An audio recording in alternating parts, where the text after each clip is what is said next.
Hoje vamos falar sobre o sistema respiratório durante o exercício.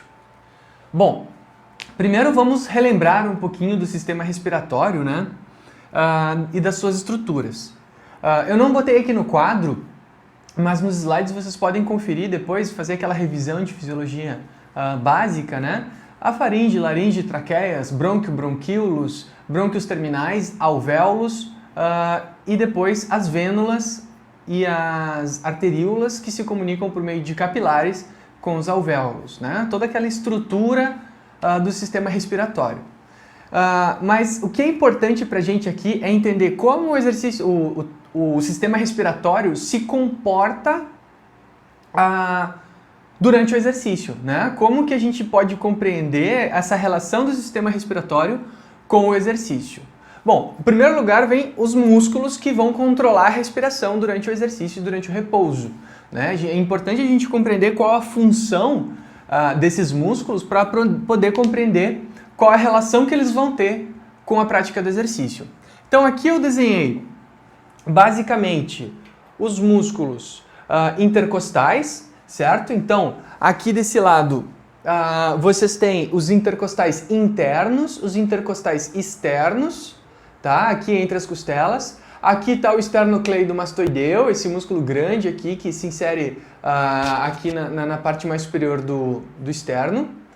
Os escalenos. Esse músculo aqui grande, aqui embaixo, mais espesso, que tem formato de toldo, que na verdade é bilateral, mas eu desenhei só de um lado, né? É o músculo diafragma, o reto abdominal, oblíquo externo e oblíquo interno. Então, cada um desses músculos vai contribuir para a mecânica respiratória. E qual é a função de cada um? Bom, em azul estão as flechinhas que representam a inspiração. Então, os músculos escalenos, esternocleidomastoideu, oblíquo esternocostal e o diafragma ajudam na inspiração. Já os intercostais internos, os oblíquos externo e interno e o reto abdominal e também o diafragma vão auxiliar na expiração. Então, cada músculo vai ter uma função diferente quando a gente inspira ou expira. E por que nós temos tantos músculos respiratórios? Porque cada conjunto de músculos vai ser utilizado numa determinada situação, certo? Nós temos músculos que vão ser utilizados em alguns momentos, músculos que nós vamos utilizar em outros momentos, né? E aí, dessa forma, nós temos três respirações. A respiração diafragmática, a respiração torácica e a respiração cervical. Bom, o que nós precisamos compreender? A primeira respiração, que é a diafragmática, é aquela respiração que ocorre aqui por ação do diafragma, comprimindo os pulmões e descomprimindo eles, ou seja, expirando e inspirando o ar. Essa respiração acontece predominantemente durante o repouso e exercícios de intensidade moderada baixa, né? E eu destaquei aqui, ó, que a musculatura abdominal ela é uma musculatura auxiliar que pode contribuir tanto no exercício de intensidade moderada quanto em exercícios de intensidade maior. Então, essa musculatura aqui ela é auxiliar durante a respiração, certo? Eu posso ensinar o meu abdômen a inspirar e expirar, auxiliando durante o exercício de intensidade moderada, né? O Pilates usa muito isso, algumas modalidades usam bastante essa questão de ensinar a usar o abdômen para respirar, né? Tem outro músculo aqui que também contribui durante a respiração, que aí ele vai ter esse direcionamento assim, né? Que é o próprio transverso do abdômen, que vai auxiliar muito na expiração forçada, né, como um auxiliar. Então, aqui são três músculos, um que aponta para cima, outro aponta para baixo, outro que aponta para o lado e um que faz esse caminho transversal. Então, nós temos aqui um conjunto de músculos que vai auxiliar o diafragma quando solicitados, né? Bom, a segunda respiração, que é a torácica, que daí vai acontecer com a ação dos intercostais, né, os internos e os externos, vão ser utilizados durante exercícios de intensidade mais elevada, que é aquela respiração que acontece na caixa torácica, né? Que é uma respiração mais elevada. Então aqui eu vou ter o auxílio dos músculos da caixa torácica. E, de novo, eu posso ensinar a minha musculatura abdominal a contribuir nessa respiração para que eu não utilize tanta musculatura intercostal, né? Porque eu posso estar sobrecarregando elas, uma vez que aqui os intercostais internos e os intercostais externos, né? Eles vão trabalhar tendo que expandir toda a nossa caixa torácica. Bom, isso pode inclusive fadigar eles, que é uma das coisas que a gente vai comentar depois. E aí nós temos essa terceira respiração aqui, que é a respiração cervical, uma respiração mais superior, né? Que é aquela respiração assim, ó, que acontece mais nessa parte superior do corpo. O que acontece? Essa respiração ela é extremamente ineficiente, certo, gente? Ela é uma respiração que não deve ser utilizada. Nós devemos evitar de utilizar esse tipo de respiração, porque ela é ineficiente, ela vai causar uma série de outros efeitos aqui tensionais, posturais, que são inadequados, né? Esse tipo de respiração, gente, ela só vai acontecer durante crises respiratórias. Por exemplo, pessoas com asma, pessoas com DPOC, doenças respiratórias, né? A própria hipóxia depois de exercício de alta intensidade, então a pessoa está muito cansada e ela começa a usar essa região aqui para tentar auxiliar ela na respiração, mas na verdade é uma respiração ineficiente, onde eu deveria estar utilizando os intercostais e os meus músculos abdominais, certo?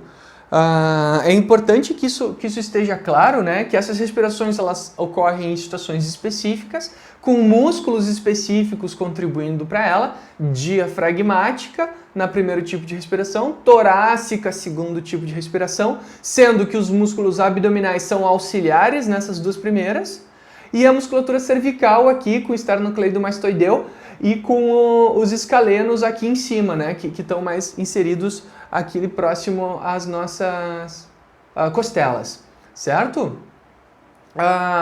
E a diafragmática acontecendo em exercícios de baixa intensidade durante o repouso, aquela respiração do bebezinho dormindo no berço, né? Que é só a barriga se movendo, respiração puramente diafragmática, e a torácica acontecendo em exercícios de alta intensidade, onde eu preciso expandir com mais volume a minha cavidade aqui respiratória. Certo? Lembrando sempre que os abdominais podem contribuir nessas duas primeiras aqui, se forem educados para isso, tá? Bom, e aí? São músculos, né? Esses músculos fadigam, gente, a gente cansa de respirar, né? Isso existe? Sim. Gente, isso existe, tá? Esses músculos podem fadigar e a gente pode ficar cansado de respirar e o exercício ser interrompido por causa disso, tá? Isso vai acontecer, essa fadiga respiratória vai acontecer em exercícios que duram 2 horas ou mais. Então, por exemplo, maratonas, Ironman, triatlons longos, né? Vão acontecer em exercícios que durem mais de 2 horas, esses músculos começam a fadigar. Porque eles são músculos, a gente vai ver depois em sistema muscular, que eles são músculos de fibra tipo 1, né? Ou seja, eles são extremamente resistentes à fadiga, né? São bons músculos para resistir à fadiga. Apesar de não serem músculos muito rápidos, muito potentes, eles são muito resistentes à fadiga, né? E também pode haver fadiga dos músculos respiratórios em exercícios extremamente intensos, intensidade maior que 90% do meu VO2 máximo, né? Então, em situações muito extremas, mais de 2 horas ou mais de 90% da intensidade que eu suporto, esses músculos podem entrar em fadiga e isso pode prejudicar o meu desempenho durante o exercício. Só que assim como esses músculos são importantes para respirar, eu posso ganhar a ação desses músculos de uma forma artificial para contribuir em outros tipos de exercícios, que é o que a gente chama de manobra de Valsalva. Manobra de Valsalva, gente, ela tem vários outros nomes. Tem gente que chama de imprint, vacuum, breathing, cilindro respiratório. Gente, são nomes que a gente vê por aí, porque, enfim, essas novas tendências de exercício vão tentando sempre nos trazer novidades, só que é a reciclagem do conhecimento que já existe há muito tempo, né? O que é a manobra de Valsalva, gente? É o fechamento intencional da glote. Então, o que é fechar a glote intencionalmente? É eu tentar soprar e não conseguir porque eu fecho aqui na garganta, ó. Porque eu fechei a glote, né? Eu tento soprar, mas eu não consigo porque eu fechei a glote. Quando eu fecho a glote intencionalmente e forço uma expiração a partir dos meus intercostais externos e pela ação dos meus músculos abdominais e diafragma, o que vai acontecer? Eu vou aumentar essa pressão dentro da cavidade respiratória. A gente chama disso de pressurização do ar torácico, né? Há uma pressurização. Eu comprimo esse ar e é como se aquela coisa que fosse um ar fluido, assim, esses tecidos que seriam uma coisa mais fluida, mais mole, agora eles enrijecessem e ganhassem firmeza. E aí o que acontece? A manobra de Valsalva, artificialmente, pelo aumento dessa pressão intraabdominal e torácica, devido à pressurização do ar, vai me garantir estabilidade no tronco. Então a manobra de Valsalva, ela dá estabilidade de uma forma muito artificial.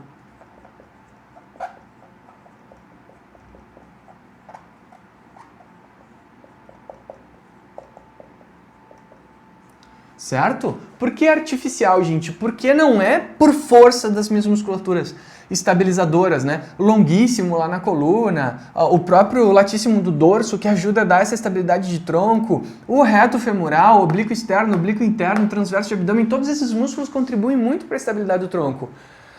Só que eu tô ganhando estabilidade de uma forma artificial, ou seja, eu acabo ficando mais forte nessa região de tronco graças à manobra de Valsalva, né? Então é uma técnica utilizada principalmente por levantadores de peso, né? Esses caras que têm que fazer muita força com uma estratégia de artificialmente ficar instantaneamente mais forte, especificamente nessa região, né? É uma estratégia, pode ser usada ou não, mas ela é extremamente contraindicada para pessoas com doença respiratória, por motivos óbvios, né, gente? Doença respiratória, doença cardíaca, hipertensos, isso é extremamente contraindicado de ser feito, porque a partir do momento que eu pressurizo essa região de forma artificial, soprando o ar, né? Parece que eu estou fazendo força para soltar, pum, né? Soprando o ar e comprimindo os meus músculos respiratórios, contraindo ele para comprimir essa região, eu elevo a minha pressão arterial às alturas, gente. Tem relatos de estudos, pensem, a nossa pressão, a 12 por 8, né, 120 milímetros de mercúrio por 80 milímetros de mercúrio na pressão arterial sistólica e diastólica, tem relatos na literatura da pressão chegando a 300 por 120. Pensa, gente, de 120 para 300, né? Ela aumenta 3 vezes quase a pressão arterial, então é uma coisa assim que eu tô expondo o meu corpo a um risco bem alto. Pessoas saudáveis, treinadas, podem fazer isso como uma das estratégias de treinamento. Mas pessoas assim, cardíacos, que têm algum problema de saúde, isso é extremamente contraindicado. Inclusive naqueles casos, por exemplo, em que nós estamos treinando com objetivos posturais. Um indivíduo que quer desenvolver postura, né? Ele é persifótico, hiperlordótico, né? Ele tem posturas inadequadas e eu quero ganhar força abdominal, a manobra de Valsalva é só uma forma de eu poupar de usar esses músculos que deveriam estar me estabilizando e dando postura e ganhando estabilidade de forma artificial. Então é completamente contraindicado se o meu objetivo é treinar esses músculos. Inclusive, o cara que faz o treinamento de força, né, o powerlifter, ele tem que ter momentos em que ele vai treinar também sem a manobra de Valsalva para tentar desenvolver mais esses músculos, né? Ele tem que alternar entre os treinamentos para garantir que ele está ganhando força aqui também e não só essa de forma artificial, para que daí na prova, na competição, a manobra de Valsalva possa contribuir com ele ainda mais, porque ele já tem muita estabilidade nessa região, pois ele treinou em alguns instantes também sem utilização dessa ferramenta. né? Então a manobra de Valsalva, às vezes ela, sabe aquelas coisas assim, você concorda ou não concorda? Não existe isso na ciência, né, gente? Nós temos que entender o objetivo, né, e quais são as evidências que isso nos traz com relação aos fenômenos que causam no nosso corpo, né? Não é, tá certo ou errado fazer a manobra de Valsalva? Bom, gente, é uma estratégia, eu vou usar ela quando for necessário, tá? Bom, vamos seguindo aqui, deixa eu ver onde é que eu tô. Aqui. As trocas gasosas, gente. Vamos relembrar lá em fisiologia básica que o oxigênio ele entra por difusão nos nossos capilares, né, e se dirigem às arteríolas, depois artéria, enfim, coração e por aí vai, né? O que acontece, gente? Por que o gás entra no corpo? Porque ele tem uma pressão de oxigênio e quem regula as trocas gasosas é a pressão de gases, né? Especificamente a pressão do oxigênio e a pressão do dióxido de carbono, gás carbônico, né? São esses caras que vão regular a pressão. Não é o quanto eu tenho daquele gás, é qual a força que esses gases estão fazendo devido à pressão atmosférica e a pressão sanguínea, enfim, pressão de líquidos e a pressão osmótica. E a pressão de perfusão, inclusive, desses gases dentro da nossa corrente sanguínea. A pressão atmosférica de oxigênio é 154 milímetros de mercúrio. É a mesma unidade que a gente utiliza para medir a pressão arterial, mas nesse caso nós estamos apenas medindo a pressão de oxigênio. E a pressão sanguínea de oxigênio, então o PO2 sanguíneo, é 104 milímetros de mercúrio, mmHg, né? Vocês podem ver lá nos slides, eu botei todas as unidades bem certinhas. O que acontece? Qual é o resultado? É que dentro dos pulmões, o oxigênio ele vai conseguir entrar no nosso corpo, né? Dentro dos pulmões, então aqui eu representei pulmão, coração e o músculo aqui é onde acontecem as trocas gasosas. Então aqui vai ter troca gasosa e aqui vai ter troca gasosa. Como a pressão atmosférica de oxigênio é maior que a pressão atmosférica sanguínea, o oxigênio vai entrar, boa parte dele, cerca de 70%, vai ser transportado por hemoglobinas, outra parte vai andar livre no oxigênio, no sangue, e aí quando ele chegar no músculo, lá na membrana celular, então a hemoglobina ela vai transportar desde o pulmão até a membrana celular, aqui, lá nos capilares, o oxigênio. Na membrana celular da célula muscular, a mioglobina, que é outra proteína, né? Essa hemoglobina está localizada dentro dos glóbulos vermelhos e a mioglobina está localizada dentro da célula muscular. Então são proteínas que cada uma está dentro de um lugar. Essa aqui está dentro dos glóbulos vermelhos, a célula vermelha, né? O hematócito, né? E a mioglobina está dentro da célula muscular. Certo? E a mioglobina vai capturar esse oxigênio e vai deixar lá guardadinho nas suas cadeias M. A mioglobina ela tem mais afinidade pelo oxigênio do que a própria hemoglobina. Então, essa proteína aqui, ela vai aderindo os oxigênios que vão passando ali. Pensa assim, a célula, está aqui a célula muscular e tem um capilar passando aqui, né? E ela vai capturando esse oxigênio que vai passando e vai armazenando dentro do músculo. E assim a gente cria uma reserva de oxigênio dentro do nosso músculo. O nosso músculo tem pequenas reservas de oxigênio. Olha que interessante, a gente armazena glicose, glicogênio, oxigênio. A gente armazena oxigênio dentro da célula muscular através dessa proteína. E essa reserva de oxigênio, que é pequena, né, e que demora até garantir aporte suficiente durante o exercício, que por isso acontece o déficit, porque logo nós exaurimos essa reserva e aí eu preciso aumentar a frequência respiratória aqui para estar alimentando ela. Então revisem lá a nossa aula de déficit e débito de oxigênio, que vocês vão lembrar disso, e aqui a gente entende essa relação desse sistema com o sistema respiratório. E boa parte do débito de oxigênio depois sou eu recolocando esses estoques de oxigênio, além de outras reações enzimáticas metabólicas importantes, para repor o oxigênio dentro da célula muscular. Então, a mioglobina é uma proteína que tem relação direta com as questões metabólicas, né? Bom, Esse lado é o oxigênio. Bom, vamos compreender agora o lado do gás carbônico. O que acontece, gente? O dióxido de carbono, ele também tem uma pressão atmosférica, só que é muito pequena, só de 40 milímetros de mercúrio, e tem uma pressão sanguínea de 46 milímetros de mercúrio. O CO2, ele é carregado também pela hemoglobina, então ela vem carregada aqui da célula muscular até os pulmões pela hemoglobina. A hemoglobina, quando ela está carregando dióxido de carbono, ela se chama carboxihemoglobina, e a hemoglobina, quando está carregando, essa proteína, quando ela está carregando oxigênio, né, ela foi adicionado oxigênio nela, na fórmula dela, a gente chama ela de oxihemoglobina. Então é uma proteína que inclusive muda a sua conformidade porque ela se liga a esses átomos, né?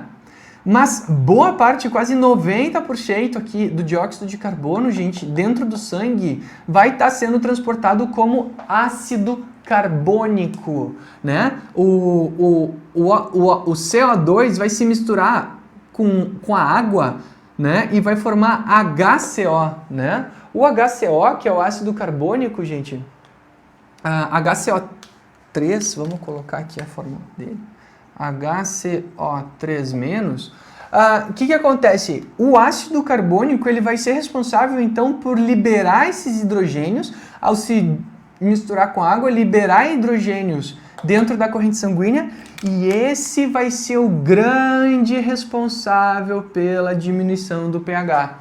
Normalmente nós medimos o lactato para ver o quanto o pH baixou, mas o lactato não é o mais importante diminuidor de pH. O mais importante é o ácido carbônico, gente.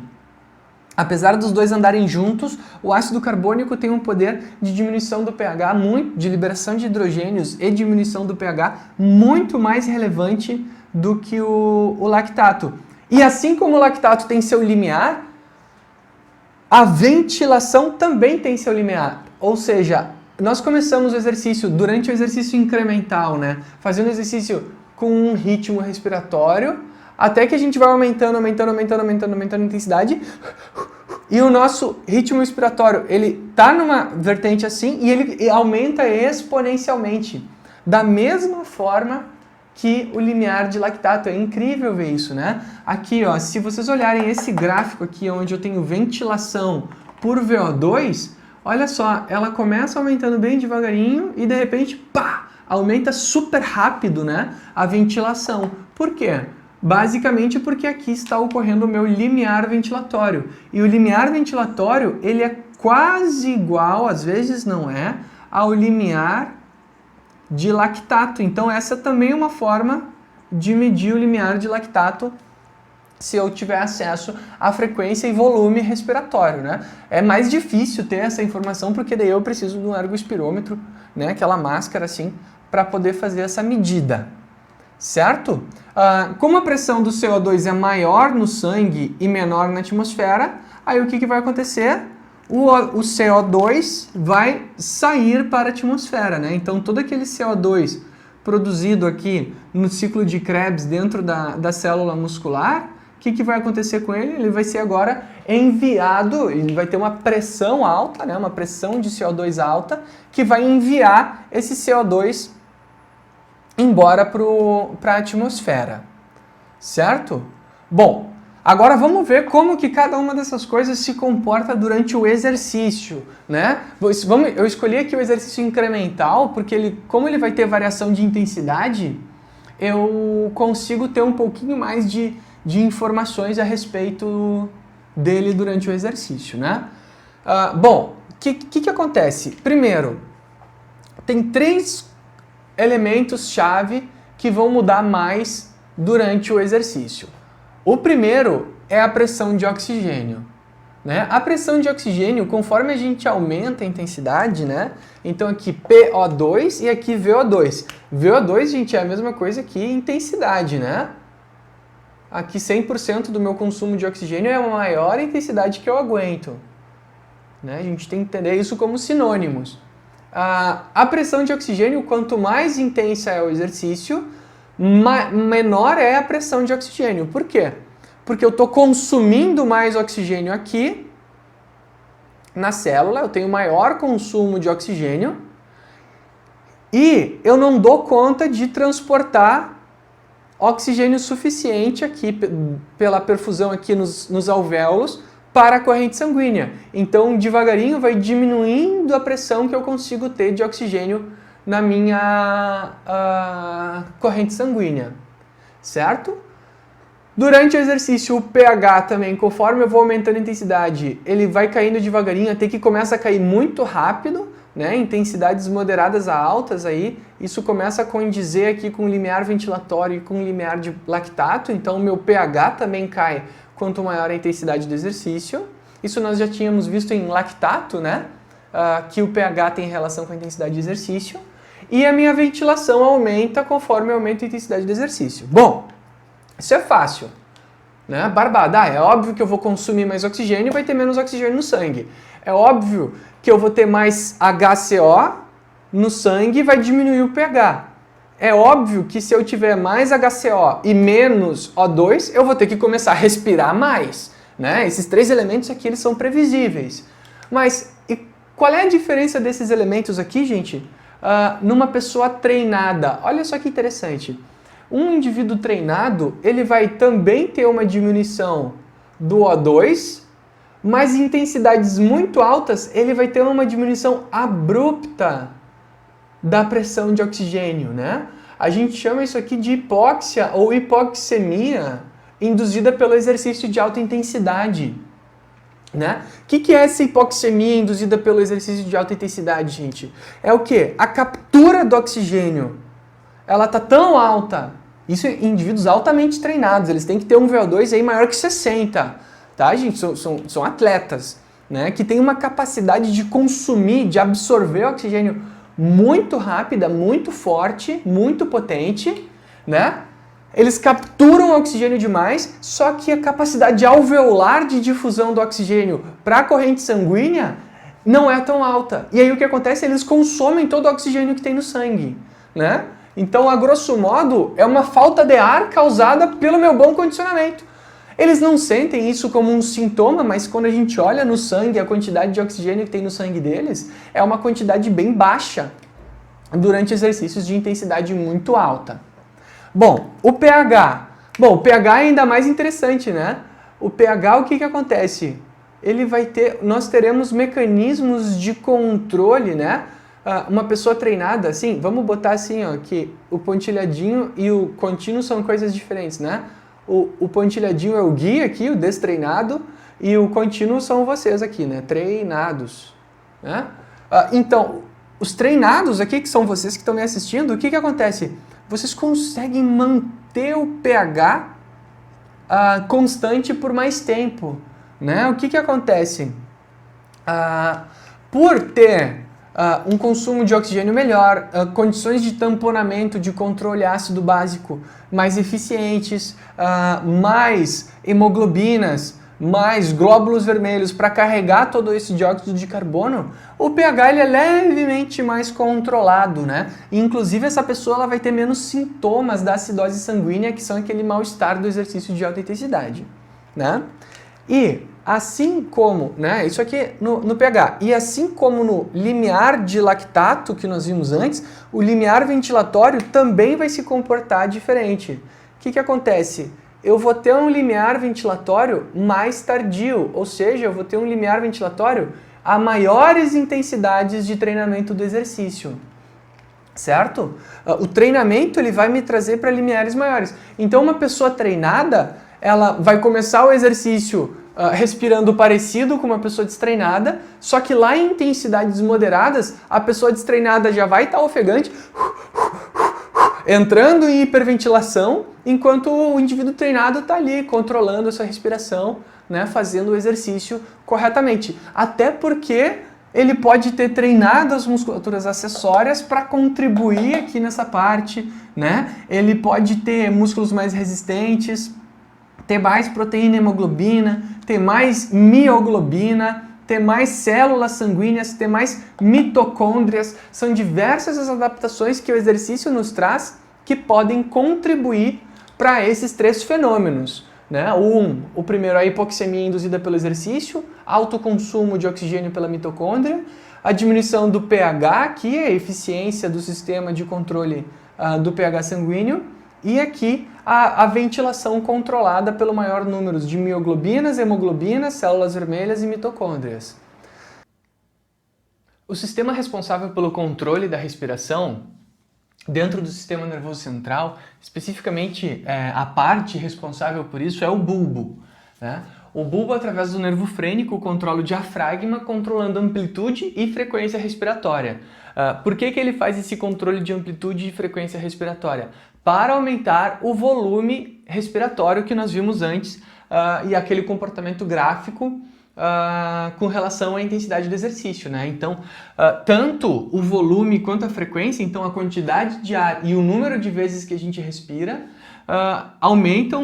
são aumentados pela ação do bulbo. Isso acontece porque o bulbo ele tem comunicação com sensores de pH, tanto no bulbo quanto em outros locais do corpo, que a diminuição do pH é causada pelo aumento do dióxido de carbono. Então, o que acontece? O aumento do dióxido de carbono na corrente sanguínea, ele vai diminuir o pH e estimular o bulbo a funcionar aumentando frequência e amplitude respiratória. O que é interessante é que, então, a amplitude e a frequência respiratória só vão aumentar quando houver efetivamente uma concentração elevada de dióxido de carbono, ou melhor, de ácido carbônico. Então, existe um delay aqui, né, para que isso aconteça efetivamente, porque a amplitude só vai aumentar quando o pH mudar. Só que o que acontece? Muitos praticantes falam da respiração controlada, né? Lenta e controlada. Ou seja, eu antecipo o aumento da amplitude e frequência respiratória, levemente aumentados, já no início do exercício, com uma respiração e expiração forçada, né? Inspiração e expiração forçados, para antecipar isso. Como? Então, eu vou aumentando a minha amplitude e frequência respiratória e antecipo esse aumento do pH. Eu preciso fazer isso voluntariamente, né, gente? Porque o que acontece? Quando eu começo a hiperventilar, eu não estou hiperventilando, eu estou só aumentando, mas eu estou controlando a diminuição do pH. Eu não vou ter esse estímulo no meu bulbo, então eu ensino o meu corpo a respirar. Eu vou começar a utilizar a respiração de forma voluntária antes que o pH diminua muito e a gente comece a ter alterações em reações enzimáticas durante os processos metabólicos. Então, durante o exercício, a respiração é extremamente importante para que não seja necessária a diminuição do pH e o aumento involuntário por meio do aumento da amplitude da frequência respiratória pelo bulbo, tá? Que é aquela porção mais baixa ali do encéfalo. Bom, agora vem uma parte que eu acho bastante interessante, que é o efeito da altitude no exercício físico. Todo mundo sabe que quando a gente vai para lugares muito altos, isso no futebol é muito famoso, a diminuição do rendimento dos atletas. Mas, né, em que provas, em que situações? Por que há essa diminuição, né? Existe um exemplo clássico, dos livros de fisiologia que trazem as Olimpíadas que aconteceram em anos consecutivos, só que uma aconteceu a nível do mar, em Tóquio, em 1964, e outra aconteceu na Cidade do México, a 2.300 metros de altura, em 1968, né? E o que acontece? Qual que foi a diferença de fazer as Olimpíadas, então, num lugar muito alto? O que mudou no rendimento dos atletas? Bom, é importante destacar que primeiro a gente tem que saber, são atletas que competem provas de curta ou longa distância, né? Porque isso vai mudar completamente. O que acontece? Quando a gente sobe muito, gente, a pressão atmosférica é diminuída, né? Por quê? Porque a gente tem que pensar que o ar é como se fosse um fluido. Na verdade, ele é um fluido de baixa densidade, né? e a gente está imerso nesse fluido aqui de oxigênio, nitrogênio, dióxido de carbono, hidrogênio, né? Uma série de gases que estão aqui na atmosfera e nós estamos imersos nesse fluido. Então, o que acontece? Quando a gente está num lugar muito baixo, a gente sente a pressão desse fluido no nosso corpo. E quando a gente está muito alto, a menor pressão desse fluido no nosso corpo. Isso é clássico, gente, essa sensação, quando a gente anda de avião e quando o avião pousa, muitas pessoas têm um sintoma de dor no ouvido. Por quê? Porque elas estão num lugar muito alto, com pouca pressão atmosférica, né? A pressão de oxigênio é mantida pela pressurização do avião, mas a pressão atmosférica é diminuída. E aí o que acontece? Quando a gente desce, a pressão atmosférica aumenta muito e a gente sente uma pressão nos nossos ouvidos e aquilo causa dor em algumas pessoas, né? Então, a gente tem que pensar que, assim como na água, mergulhar muito fundo causa compressão nos materiais, né? A gente vê em documentários, por exemplo, aqueles animais das profundezas abissais, né? Que eles são animais super adaptados para sobreviver naquele ambiente de muita pressão. Por que tem tanta pressão, gente? Simplesmente porque tem muita água em cima, né? Se eu coloco uma coisa em cima da outra, a que está lá embaixo começa a ser comprimida, né? Então, se eu tenho aqui 1 litro d'água, 2 litros d'água, 3 milhões de litros d'água, o que vai acontecer? O que está embaixo disso tudo vai ser muito comprimido. E é exatamente o que acontece no ar, né? Eu tenho um volume de ar muito grande me comprimindo, sendo atraído pela gravidade e me apertando aqui embaixo. Quando eu vou lá para cima, na Cidade do México, tem menos ar em cima de mim me comprimindo, se eu comparar até o fim da nossa atmosfera, certo? Então, o que acontece? Isso faz toda a diferença se nós estamos falando de um esporte de curta distância ou de longa distância. No esporte de curta distância, o que vai acontecer? Lá em cima, o ar, por ter menos pressão, ele oferece menos resistência. Ou seja, eu consigo atingir velocidades maiores. Então, naquelas modalidades em que a resistência do ar pode afetar o meu desempenho, por exemplo, 100 metros rasos, 200 metros rasos, 400 metros rasos, 800 metros, né? O que acontece? O meu desempenho melhora. Por quê? Porque não há tempo suficiente para a necessidade de oxigênio do ar rarefeito lá em cima afetar o meu metabolismo. Por quê? Porque a minha rota metabólica ali são as glicolíticas, ATP-CP, né? São as anaeróbias. Então, o que acontece? Em curta distância, o ar rarefeito permite que meu desempenho aumente, né?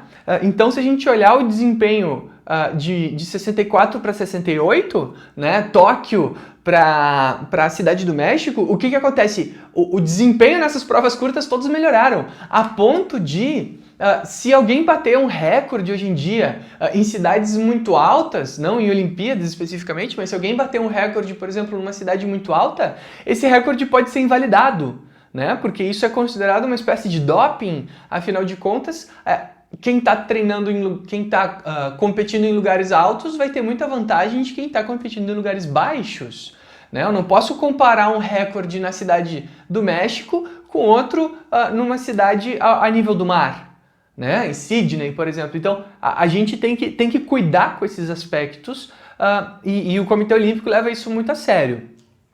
Já em provas longas, né, provas de longa distância, o meu desempenho piora. A partir dos 3.000 metros rasos, o que começa a acontecer? Como a pressão atmosférica é menor, a quantidade de oxigênio é a mesma, mas a pressão atmosférica diminui. E a pressão de oxigênio é igual ao percentual de oxigênio atmosférico multiplicado pela pressão atmosférica. Então, o que acontece? A quantidade de oxigênio fazendo força, a força que esse oxigênio faz é menor, certo? Então, a pressão de oxigênio é menor. Não há menos oxigênio. O que há é menor pressão desse oxigênio para entrar nos nossos pulmões.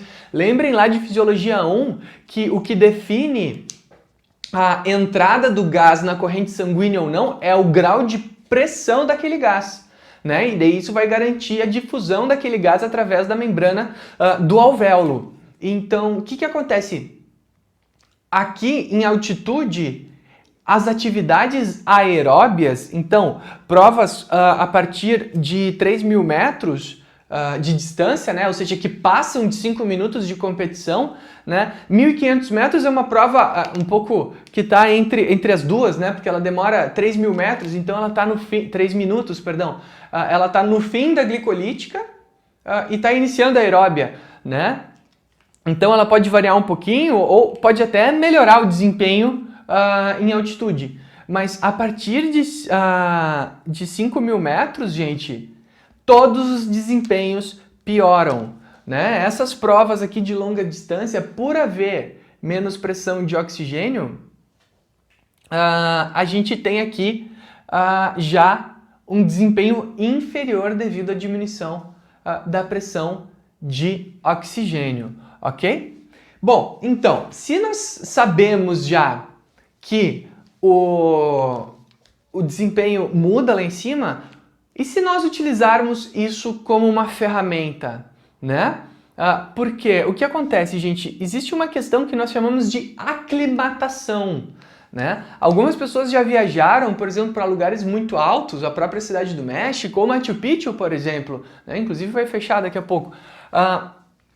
Que no momento em que nós somos expostos a altitudes, uma série de sintomas começam a acontecer. Algumas pessoas até vomitam, né? Enjoo, falta de ar, tontura. Por quê? Porque o que acontece? Como a pressão de oxigênio lá em cima é diminuída, e isso começa em torno de 12 horas depois que eu estou exposto, o meu corpo começa a perceber essa diminuição da pressão de oxigênio e o que ele faz? Ele começa a hiperventilar. Olha lá, pela diminuição de pressão de oxigênio, eu vou começar a ter um aumento de dióxido de carbono no sangue. E aí meu corpo hiperventila. Quando ele começa a hiperventilar, o dióxido de carbono que antes tinha aumentado, agora começa a diminuir e eu vou entrar em alcalose. Olha só que loucura, né? A hiperventilação, ela me tira da acidose, mas daí eu mando todo o dióxido de carbono fora e entro em alcalose sanguínea. E isso causa uma série de sintomas extremamente desconfortáveis, né? Enjoo, vômitos, falta de ar, tontura, né? Algumas pessoas não conseguem nem sair do hotel quando viajam para o Machu Picchu no primeiro dia. E esses sintomas eles vão começar assim a partir dos 2.000, 2.500 metros, né? E a pessoa normalmente demora para se adaptar completamente a essa distância por volta de 2 semanas, né? Se diz que em 1 semana, 1.000 metros para baixo, a gente já está acostumado. E a cada 610 metros adicionados a esses 2.300, eu demoro mais 1 semana para me adaptar. O que acontece? Nessas primeiras semanas, gente, a que eu estou exposto à altitude, o meu VO2 máximo diminui, né? A minha capacidade de consumo máxima de oxigênio, ela diminui muito, ela baixa de 10 a 20% aqui em 2.300 metros, e se eu vou, por exemplo, lá para o Everest, passo dos 4, 5 mil metros de altura, pode baixar até 30% o meu VO2 máximo. Eu perco a minha capacidade máxima muito rápida. Só que a minha capacidade submáxima ela não tem grandes alterações. O que significa isso? Que em intensidades moderadas de exercício, o meu consumo de oxigênio continua mais ou menos o mesmo. O que não significa que eu consiga fazer exercícios mais intensos. Porque, na verdade, a diminuição do meu VO2 máximo ela vai piorar o meu desempenho como um todo, certo? Então, se a aclimatação demora em torno de 2 semanas, ou seja, eu treinar neste ambiente por 2, 3, 4 semanas me permite me aclimatar, significa que a longo prazo eu terei adaptações. Quais são essas adaptações? Bom, o nosso corpo gera uma série de adaptações, né, para tentar combater essa diminuição da pressão de oxigênio, garantindo uma maior captura do oxigênio atmosférico, né? Então eu vou ter que criar mais estruturas que capturam oxigênio para poder garantir o aporte suficiente de oxigênio nas minhas estruturas, né?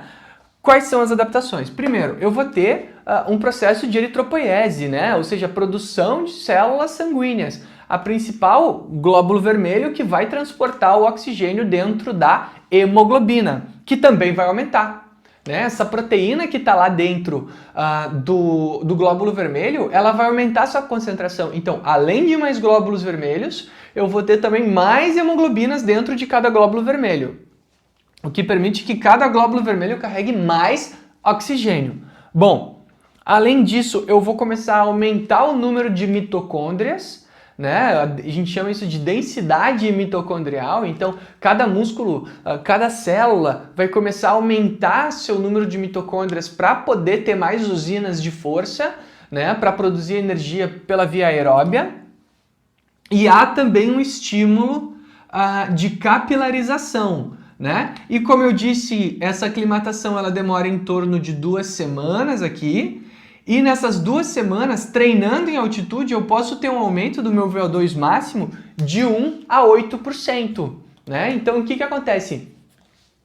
Se eu treinar lá em cima, às vezes isso não muda muito, se diz 1%, porque muitos atletas não conseguem treinar em altas intensidades em altitude. Né? Eles se sentem tão desconfortáveis com a altitude que não conseguem se desenvolver. Então, isso é muito indivíduo dependente, né? Existe aquela história, treinar alto, competir baixo, né? Então eu vou lá em cima, treino, gero uma série de adaptações, volto para baixo e faço a competição.